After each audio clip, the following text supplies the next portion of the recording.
Corduroy by Don Freeman.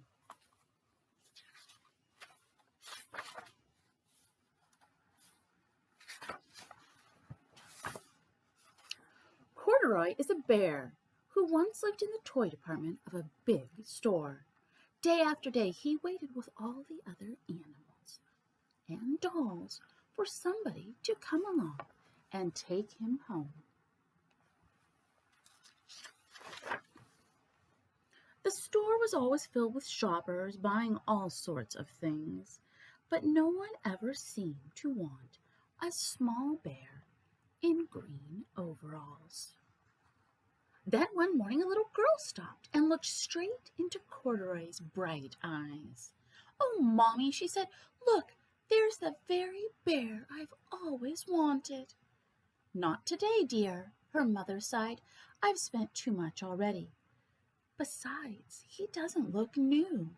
He's lost the button to his shoulder straps."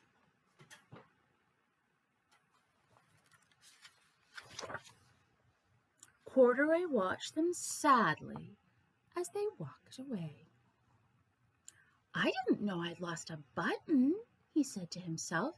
"Tonight I'll go and see if I can find it."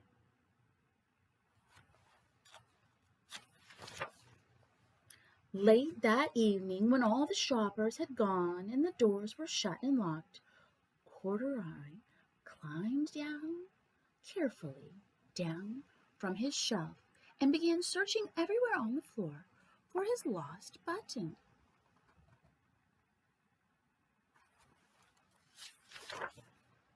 Suddenly, he felt the floor moving under him.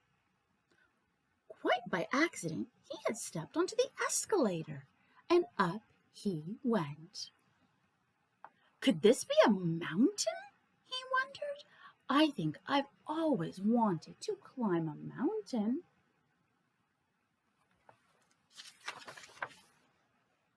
He stepped off the escalator as it reached the next floor, and there, before his eyes, was the most amazing sight.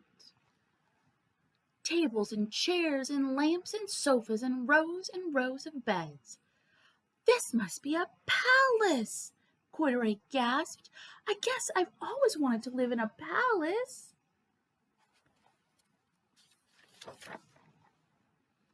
He wandered around, admiring the furniture. "This must be a bed," he said. "I've always wanted to sleep in a bed." And up he crawled onto a large, thick mattress. All at once he saw something small and round.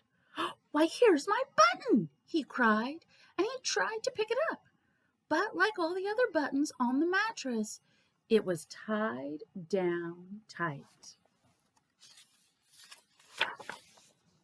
He yanked and pulled with both paws until pop!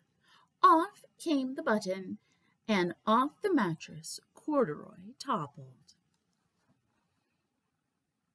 Bang! Into a tall floor lamp. Over it fell with a crash. Corduroy didn't know it, but there was someone else awake in the store. The night watchman was going his rounds on the floor above.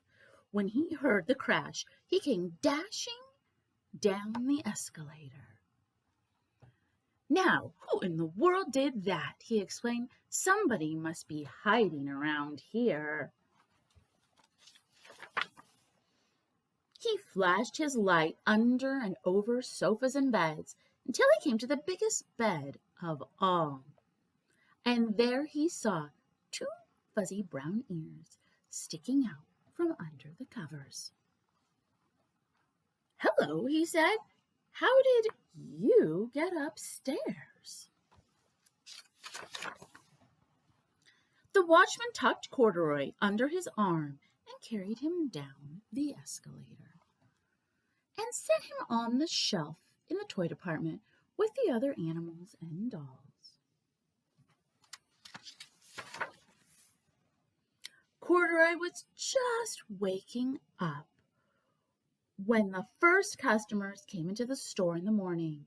And there, looking at him with a wide, warm smile, was the same little girl he had seen the day before. "I'm Lisa," she said, "and you're going to be my very own bear.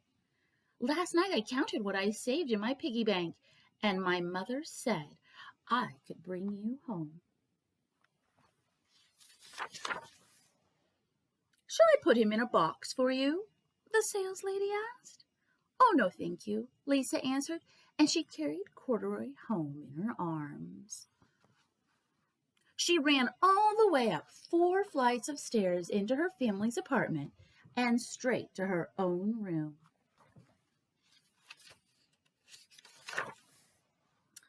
Corduroy blinked. There was a chair and a chest of drawers, and alongside a girl-sized bed stood a bed just the right size for him. The room was small, nothing like the enormous palace in the department store. "This must be a home," he said. "I know. I've always wanted a home." Lisa sat down with Corduroy on her lap and began to sew a button on his overalls. "I like you the way you are," she said, "but you'll be more comfortable with your shoulder strap fastened."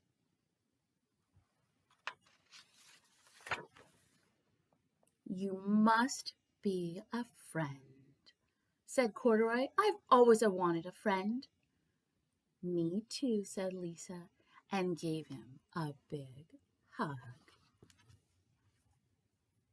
The end.